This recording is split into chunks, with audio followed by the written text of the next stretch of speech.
गेल्या काही दिवसांपासून बहुचर्चित ठरलेल्या कोल्हापुरातील शिवाजी पुलाच्या पर्यायी पुलाचं थांबलेलं काम सुरू होण्याची शक्यता आज पुन्हा मावळली। रखडलेलं काम आंबेवाडीच्या दिशेने सुरू करण्यासाठी संबंधित ठेकेदारानं आज स्पष्ट शब्दात नकार दिला, तर कृती समितीने मंगळवारपासून आंदोलन छेडण्याचा इशारा दिलाय। हे काम आता सुरू झालं नाही तर शिवाजी पुलावर भिंत बांधून वाहतूक बंद करण्यात येईल, तसंच जिल्हाधिकारी कार्यालयाला टाळं ठोकण्यात येईल असा इशारा कृती समितीने दिलाय। त्यामुळे हा प्रश्न आणखी चिघळण्याची शक्यता आहे। कोल्हापूर रत्नागिरी मार्गावरील शिवाजी पुलाला पर्यायी पूल बांधणे आवश्यक आहे, मात्र काही कायदेशीर आणि तांत्रिक अडचणीमुळे हे काम रखडलं आहे। या पार्श्वभूमीवर सर्वपक्षीय कृती समिती पुलाच्या पूर्णत्वासाठी संघर्ष करतेय। अशा परिस्थितीत सोमवारी राष्ट्रीय महामार्ग प्राधिकरण मंडळानं गोव्यातील आसमास कन्स्ट्रक्शन कंपनीला वर्क ऑर्डर दिली होती। आता पर्यायी पुलाचं केवळ 20% कामच शिल्लक आहे आणि त्याची किंमत 3,35,00,000 इतकी आहे।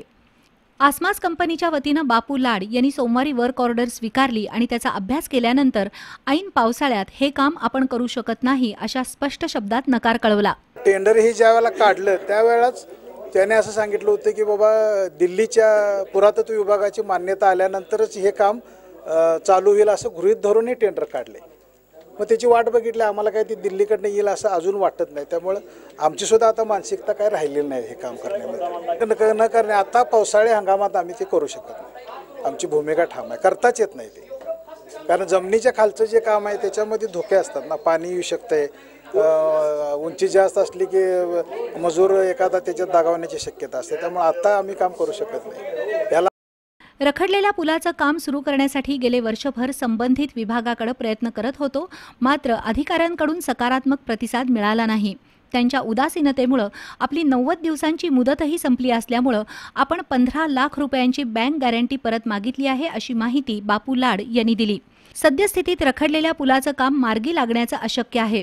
पुलाचं डिझाईन बदलूनही कोणताही नवा ठेकेदार हे काम घेण्यास किती इच्छुक असेल हेही सांगता येत नाही, असं लाड यांनी स्पष्ट केलं।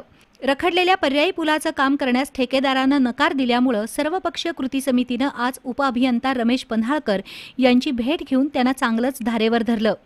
कृती समितीबरोबरच जिल्हा प्रशासनाची सुद्धा राष्ट्रीय महामार्ग विभागानं घोर फसवणूक आणि अपमान केलाय अशा शब्दात निमंत्रक RK पवार यांनी नाराजी व्यक्त केली। येत्या मंगळवारपासून कृती समिती आपलं आंदोलन पुन्हा सुरू करणार आहे। शिवाजी पुलावर विटांची भिंत बांधून वाहतूक बंद करण्यात येईल आणि जिल्हाधिकारी कार्यालयाला टाळं ठोकण्यात येईल असं बाबा पार्टे यांनी पुन्हा जाहीर केले। तात्काळ त्यांनी हे पुलाचं काम त्यांनी कोणत्याही प्रकारच्या हालचाली कराव्यात, कोणाच्या वरिष्ठांना भेटावं, कोणाला पालकमंत्र्यांना भेटावं, कलेक्टरना मंत्र्यांना काही करावं, पण तिने ताबडतोब पुलाचं काम सुरू केलं पाहिजे। अन्यथा आम्ही ठरल्याप्रमाणे शिवाजी पुलावर वीट बांधकाम करून शिवाजी पुलाचा रस्ता बंद करणार, नाहीतर 2 दिवसानं कलेक्टर ऑफिसला टाळं ठोकणार। 2 तासाहून अधिक काळ झालेल्या चर्चेच्या वेळी राष्ट्रीय रस्ते विभागाच्या मर्यादाही स्पष्ट झाल्या। विभागानं C टाईप ऐवजी V टाईपचं चुकीचं डिझाईन बनवलं आहे। येत्या महिन्याभरात डिझाईन बदलून नवीन निविदा काढणं अशक्य असल्याच्या तांत्रिक अडचणी समोर आल्या आहेत। शिवाय येत्या 10 दिवसात केंद्रीय पुरातत्व खात्याची परवानगी सुद्धा मिळणं अशक्य असल्याचं बैठकीमध्ये निदर्शनास आणून देण्यात आलं।